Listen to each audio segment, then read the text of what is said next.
Good morning, y'all. Okay, we're live. We're actually going to have a video with some actual substance in it. Today, we have prepared ourselves for court tomorrow. This is very important, folks, because this is stuff that you need to tell your judge or relate to your judge before you continue against me. Now, folks, when they come at you, the first thing they're going to do is read the charges, and they're going to ask you if you understand them. Do not, I repeat, do not say that you understand the charges. You do not understand the charges. You say, I do not understand the nature and the charges, the cause of the charge against me. That's the first thing you say. And then if they say, well, we're going to ask you to enter a plea, well, they're going to read the charges to you again. And then they're going to say, what do you plead? And you're going to say, I don't. And then they may enter a plea for you on your own behalf, because they have that in a lot of states now, to where if you don't enter it, they'll enter it for you. Well, if they enter a plea of not guilty, then say, has the court made a legal determination that I'm not guilty? Well, then I ask for this case be dismissed, since you have determined that I'm not guilty. You kind of trap the judge there. So what you do is you object, and you say, I would like that plea withdrawn. You cannot practice law from the bench. That is the job of only me and my attorney. So you cannot enter a plea for me. And you need to ask him to withdraw it. Make a motion to withdraw. If he refuses, then say, oh, so you've made a determination that I'm not guilty. Well, then dismiss the case, please, since you have decided that I'm not guilty. Well, then he may withdraw it and put in a guilty or no contest. Then you just object and ask a motion to withdraw it again. If he denies it, well, then you say that this court has unlawfully entered a plea for you, and that you refuse to continue in the case, since they have narrowed your choices down to nothing or nothing. You know what I'm saying? So, anyway, upon being forced under duress to appear at my first bond hearing, I was asked if I understood the charges. And by the way, when they're asking you that, they're not asking if you understand it. What they're legally asking you is, do you understand do you stand under these charges? I said I didn't. I was then asked to enter a plea. I did not. The magistrate then entered a plea for me on my behalf. I objected and asked him to remove the plea. He did not. Then he chose to ignore I chose to ignore him for the rest of the hearing. This means that the court has not had formal jurisdiction over me of any kind. Is this going to be a criminal or a civil action? If he says civil, then you say, thank you, Your Honor. I would like to make a motion that this court be dismissed. There is no sworn affidavit of damage by an injured party, and no injured party is present. If he should say this is a criminal jurisdiction, say, thank you, Your Honor, very much for letting me know. The Constitution grants this court two different criminal jurisdictions. Criminal jurisdiction under the common law and criminal jurisdiction under admiralty or military tribunal venue. From Article 1, Section 8, Clause 17 of the Constitution. Under which jurisdiction has this court decided to try me? If he says the common law, then you say, well, then I would like to make a verbal motion to dismiss the case because there is no sworn complaint from an injured party and no injured party is present. See, unless the mayor decides to show up tomorrow, there is no injured party, folks. So that's what this is going to be all about. And then he says, if he states that the state is the injured party, if he's that stupid, then you say, Your Honor, I make a motion that this case be dismissed. We're in the wrong court. If the state is presenting as a party to the case, they cannot also be the judge and the prosecutor in the case. This case needs to be transferred to federal court or be dismissed. And then he'll say something to the effect of, well, you need to get a licensed attorney if you're going to be acting this way and if you don't understand what's going on. And then I'm going to say, I'm sorry, Your Honor, I'm not seeking legal advice. I'm trying to discern legal intent. I have a right to appear as myself without a licensed attorney. In order to intelligently defend myself, I need to know the jurisdiction that the court is operating under. Because the rules of a criminal common law jurisdiction are very different than the rules of a military tribunal or admiralty jurisdiction. And those are the only two jurisdictions that can operate in criminal court, folks. The Sixth Amendment to the Constitution grants me the right to be informed of the jurisdiction of this court and grants you a duty to inform me of that jurisdiction. I do not believe that you would be violating your oath of office for doing your duty, sir. You know, these people have been at this fraud business for quite a while, and they know what they're doing. Now we're going to go over a couple more. First of all, the reservation of rights. Now, a lot of people are under the illusion that what you're doing in a court of law is you're reserving your criminal rights. You are definitely not doing that, and I'll tell you why. Because you're not operating in that jurisdiction. What you're operating in is a fraudulent jurisdiction of commercial court. Okay, folks, and you're operating in a military tribunal.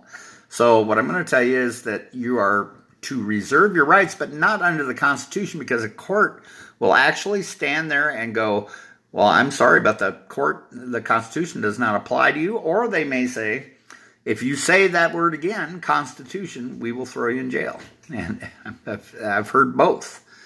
What you're doing is you're reserving your rights under the UCC, because that's what they're using here, folks. UCC law code. I reserve my rights under the UCC 1-207 without prejudice and you have to know this, folks. You have to know the reason you're saying this, what you're saying, and the definition of it, and make the judge understand that you understand what's going on here. 1-207 without prejudice, and by this I mean that I reserve my rights not to be compelled to perform under any contract or commercial agreement that I did not enter knowingly, voluntarily, or intentionally. I do not accept the liability of the compelled benefit of any unrevealed contract or commercial agreement. In conjunction with this section of the UCC, the administrator of this account also uses his recourse under UCC 1-103.6, which states the code is complementary to the common law, which remains in force except where displaced by the code. A statute should be construed with the common law unless there's a clear legislative intent to abrogate the common law. Anderson, 3rd edition. Folks, you don't want to read the UCC as published by these people, because these people use confusing language and legal terminology and mumbo jumbo to fucking confuse you, okay? You need to get the Anderson 3rd edition. This explains it in legal layman's terms.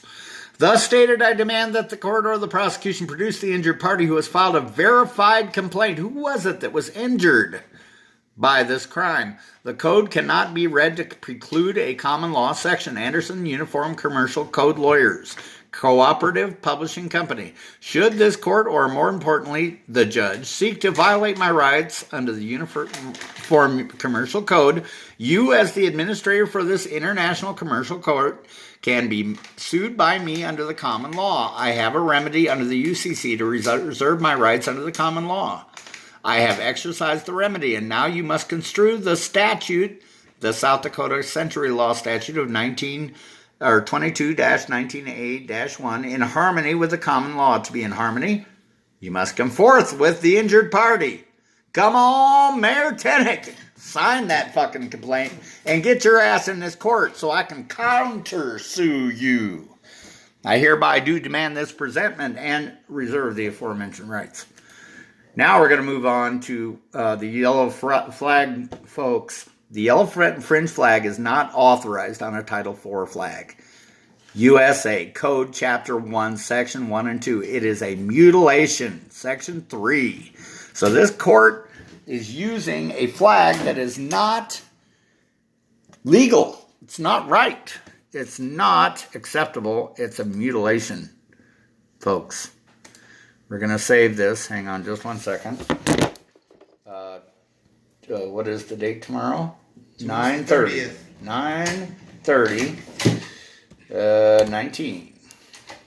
Now, kids, let me explain. And I'm going to read you a motion that I put in. This is basically a brief.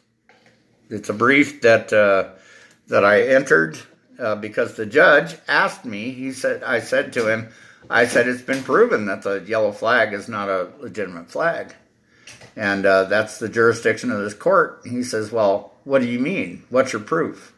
What are you talking about? Where's your proof at? I said, let me put something together and I'll get right with you. Okay?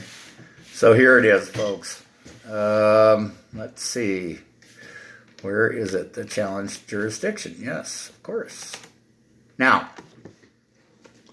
what I'm going to relate to you now is a motion of challenge of jurisdiction and proof of sovereignty. This is my sovereignty.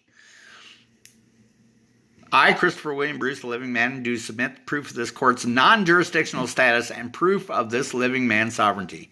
In 1999, the Title IV flag was captured by Postmaster General Robert J. Gould, and the quantum construct, elemental table, syntax, grammar, and periodical chart was put in place when he opened the post office in Philadelphia, Pennsylvania, and reopened up commerce with other nations of the world. In case you guys didn't know this, in 1999, the postmaster general position was left open for 18 days, and a guy figured out that he should jump on that. And what they were doing was they were trying to leave it open so that it could be captured by the British Empire. We almost ended up being under Britain, folks. And in 1999, a guy jumped on that and recaptured the flag and reopened up commerce in the Pennsylvania post office. And when he did so, he ended the birth certificate system, where using necromancy, the mother signs a birth certificate in cursive, which is considered legally communicating with the dead, and thereby creating cargo chattel property of any birthed individual, declaring them a dead entity, and that they are then missing and dead at sea. Yes, you are all little ships, and you are not on them. Okay, do you understand what that means? Based on this fact only, this court has absolutely no administrative jurisdiction over anybody on the land, because we've been all shipped right back onto the land, into a civil jurisdiction where the blood testifies to life. Based on this fact only, this court has no administrative jurisdiction over a freeman of the land, and all order or action of this court is considered to be null and void, not voidable, folks, but absolutely void. Nor does it have any presumed, assumed, implied authority or contract, whether verbal or written, to be able to enforce its corporate constructs, statutes, and bylaws over any living man, not only because I am not a foreign agent, not of commerce, nor do I reside on the sea, but because I've been repatriated back into the civil jurisdiction of the Republic of the United States. The yellow fringe flag does not come from a nation. It is not registered in any nation. Every flag around the world must be registered via copyright and patent with the United Nations. None of those flags that are copyrighted and patented have a yellow fringe.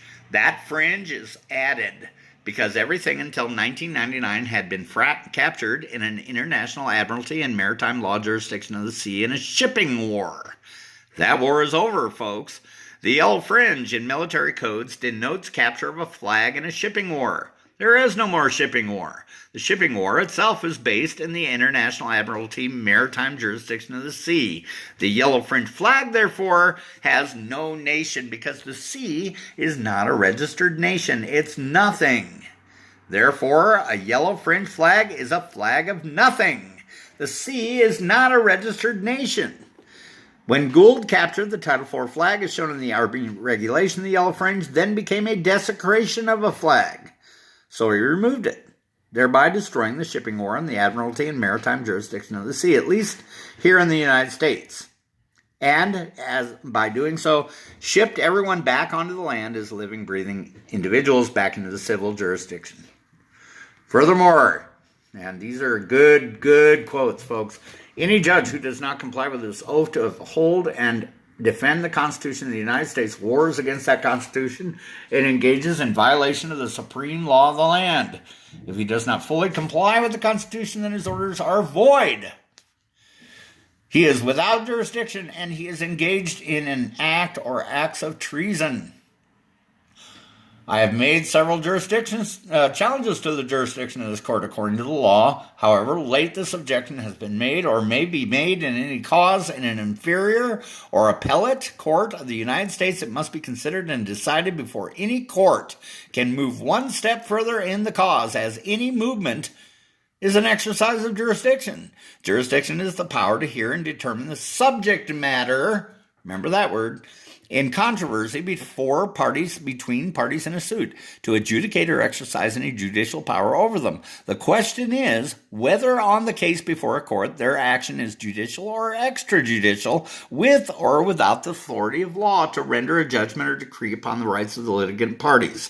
So what you have to do, folks, when you get in court is ask them, is this or is it not an inferior constitutional court of common law and record? If they say yes, then this is under the common law. Produce a damaged party. You can't do it. You have no case. If they somehow come out and admit that they're operating under admiralty jurisdiction, then you can ask for a contract that shows that you have entered into some sort of contract that needs to be enforced between you and an international party. If they have none, case is dismissed, folks. Or they're in the wrong court. They need to move it up to federal court because it deals with interstate commerce. Do you get it now? Interstate commerce is also of the sea, folks. You are not an international maker of money here. You're just a person operating in your own state. These people can't do shit to you. All right? Now, one of my favorite things, and I just wrote an article, actually I just posted a video about this. They're trying to call us sovereign citizens, folks.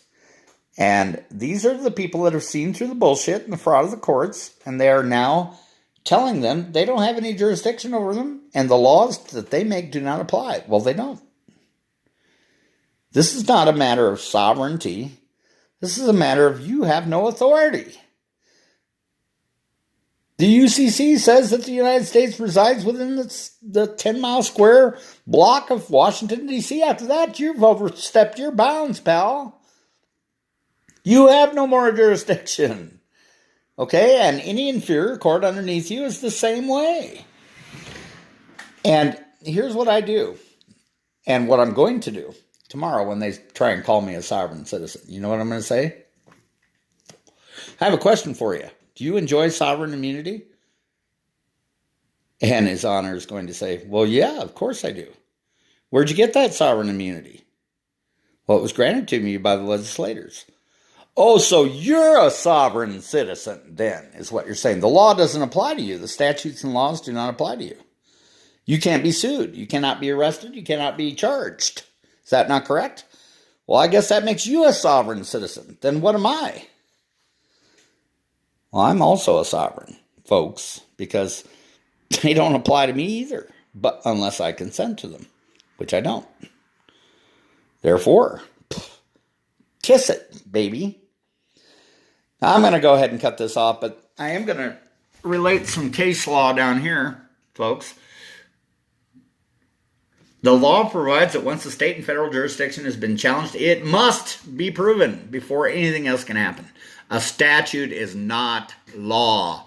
Flornay versus First National Bank of Shreveport, Louisiana, 197 Louisiana, 1067, 3 South 2nd, 244, 248. That was appealed up to the South 2nd. A code is not law in Ray, Self versus Ray, WN 2nd, 261, in point of fact and in law. A concurrence of joint resolution of statute is not law. Koenig versus Flynn, 258, New York, 292, 179, Northeast, 705, 707. Ward versus State, 176, Oklahoma, 368, 56, P. 2nd, 136, 137. State, XREL, Todd versus Yell, 7, Washington, 2D, 443, 110, P. 2nd, 162, 165. All codes, rules, and regulations and statutes to, are for government authorities only, not for human creations in accord with God's law. All codes, rules, and regulations are unconstitutional and lacking due process of law. That was decided in Rodriguez versus Ray Donovan, U.S. Department of Labor, in 1985, folks. So it hasn't been that long. All right? This is recent law. So it's very important that you realize that these courts have no jurisdiction and they can't prove their jurisdiction, which is what they have to do. You cannot prove jurisdiction simply by sitting up there on the third tier banging a piece of wood against another piece of wood and saying you have it. Doesn't work like that. They have to provide you with some sort of contract. That would be your driver's license or some kind of agreement, lease agreement or something with the city or the county or the state to prove that they have subject matter jurisdiction. If they don't, then you're in the wrong court. That means you're from another state. And that becomes an interstate matter. That's interstate commerce under the UCC. That means they have to be in federal court or dismiss the case. More than likely, they'll have to dismiss the case because you're basically operating in different jurisdiction.